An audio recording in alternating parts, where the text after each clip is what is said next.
Welcome back to the Deep Dive. I really do hope you're having a great, successful day.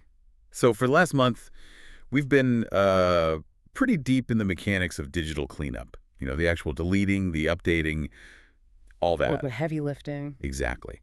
But now we're taking a step back. This deep dive isn't about the to-do list you just finished.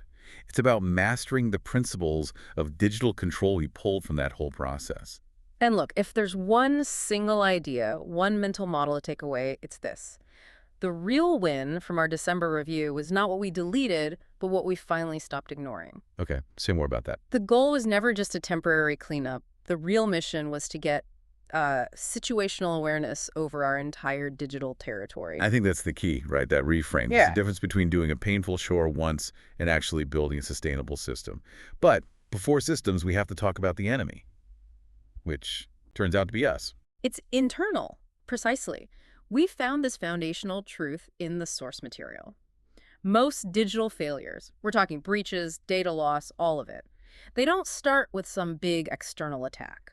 They start with internal neglect. That's a tough one to hear because it puts the responsibility right back on us. I mean, I always picture the sophisticated hacker in a dark room. We all do. But the threat is so much quieter. It's what the material calls digital drift. And drift is insidious because it's so slow.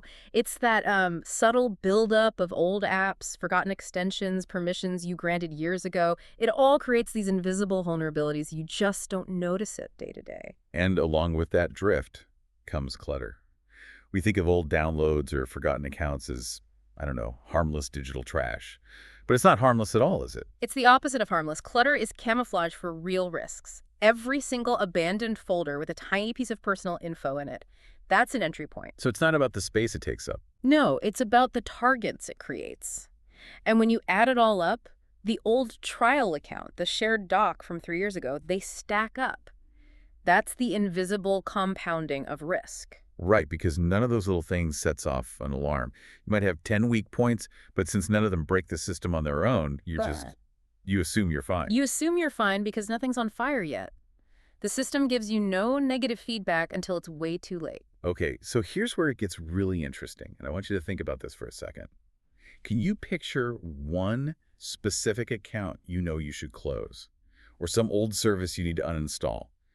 Do you recognize that silent accumulation, that digital debt in your own life? Let us know in the comments if you found one of those lurking threats during your review. Because once you accept that neglect is the real enemy, you start to see your digital life differently. It's not one thing. It's a dynamic ecosystem, really. It's defined by 4 interconnected surfaces. 4 surfaces. And you have to control all of them? All of them. The first is data. This is the raw material. Every file, download, photo, all the information spread across all your devices. Then you have accounts. This is the access layer, right? Logins, permissions, all those authentication trails. It just grows and grows. It grows exponentially. Third is storage. And this isn't just a folder. It's the whole infrastructure. Your cloud drives, sync services, your backups. And finally, the one that's kind of the front door for attacks today. Identity and presence. Your digital reputation, your public profiles, your LinkedIn, that old bio on a company website you left ages ago, it's your entire online footprint. And the strength of your whole system is only as strong as your weakest surface. Okay, so let's transition into what we actually learned from tackling those surfaces. This isn't about reminding you of the steps. It's about naming what you gained. Exactly. Let's start with week 1, data deletion. The mandate was simple. You can't protect what you don't remember exists. I think most people, myself included, went into that thinking, great, I'll free up some storage space. But the real point was security. It was about reducing the unknowns. Absolutely. When you delete that old stuff, you're not just tidying up, you're actually mapping your real digital territory. You're shrinking the search space for any potential problem. So the fact that my laptop ran faster, that was just a side benefit. It was proof that awareness drives results. Knowing what you have is the first step to defending it. Okay, on to week 2. Account security. And everyone's first thought is better passwords. But you reframed the problem for us as access sprawl. Why is that a bigger threat? Because you can fix a weak password in seconds. A good password manager flags it for you. Access sprawl is it's the sheer number of places you have logins that you've totally forgotten about. I found one. A photo service I used for maybe 3 hours in 2018. That's 5 years that account has just been sitting there. And that's the perfect example. Every forgotten login, every old social media profile, It's a dormant account. And it acts like a side door into your life. It's not being monitored, but it's still connected. Which brings us to the master key, email. Your email is the authentication backbone for everything.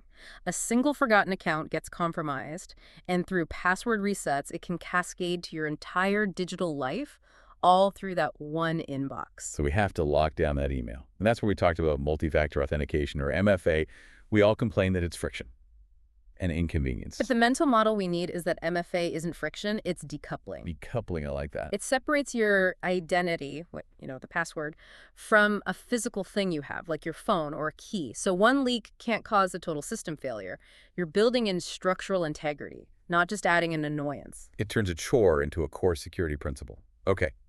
Week 3, cloud storage. This is where the illusion of control is strongest. Oh, absolutely. The promise was infinite space, right? Instant, infinite space. So we all got into this habit.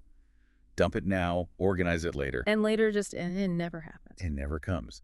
And you're left with this digital junk drawer that's full of invisible risks, like duplication. Duplication's a huge one. You have 5 copies of the same tax document on 3 different services. Which one is the final version? And more importantly, who has access to each one through some old shared link? And those old files with sensitive information just sitting there for years. They're just waiting for vulnerability to pop up. And we haven't even mentioned the cost.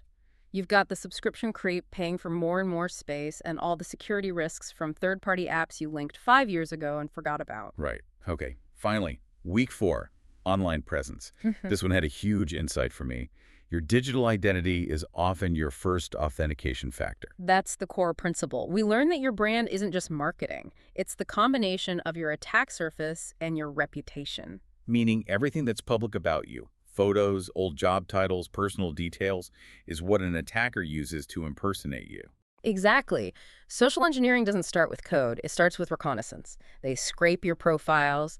They learn your dog's name, your spouse's name, where you went to school. All the things we use for security questions. Right. So cleaning up your digital footprint wasn't about vanity. It was about reducing the information available to craft a convincing attack. You were shrinking your attack surface. So across all 4, data, accounts, storage, presence, the big lesson is neglect doesn't break loudly. It never does. There are no alarms when drift starts. The lack of consequences gives you this false confidence, so there are no warnings. Until it all breaks.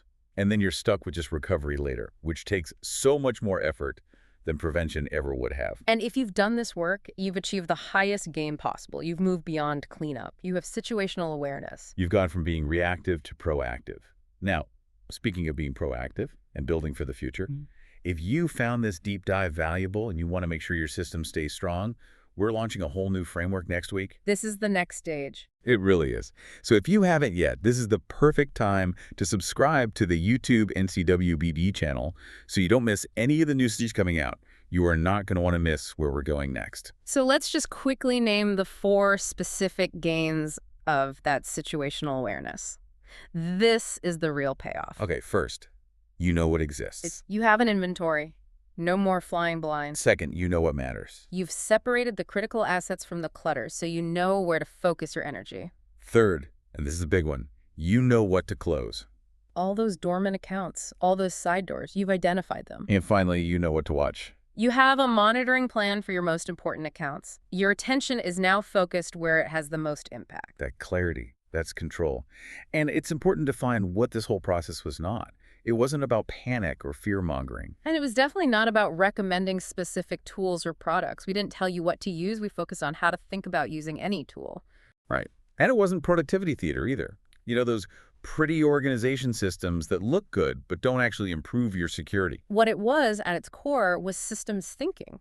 It was understanding that your email security and your public profile and your cloud storage are all connected. They all influence each other. Which leads perfectly to the next step, our January bridge. The question is obvious.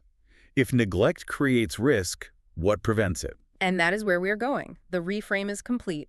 We cleaned the surface, now we harden the system. So the focus is shifting. Prevention over cleanup. Then process over tools. We're moving into what we call structural resilience, starting with a deep dive into reducing your attack surfaces. Making the target smaller. Then strengthening authentication, properly this time. We'll also tackle integrations, all those third-party connections, and finally, we are going to bust some recovery myths. Separating real backup from just, auto sync. It's all about building a system so your progress doesn't reset. Sustained digital control. That's the goal. So, as we wrap this up, the big takeaway is this. Digital control isn't a moment. It's not a checklist you finish. It's a posture. It's how you approach your digital life every day. And your progress now compounds. It doesn't reset. So if you went through this with us, share your biggest aha moment. What was the one risk you closed that really surprised you? We want to hear about it. Leave a comment below. We'll be back soon to start hardening this system. Until then, stay curious and stay secure.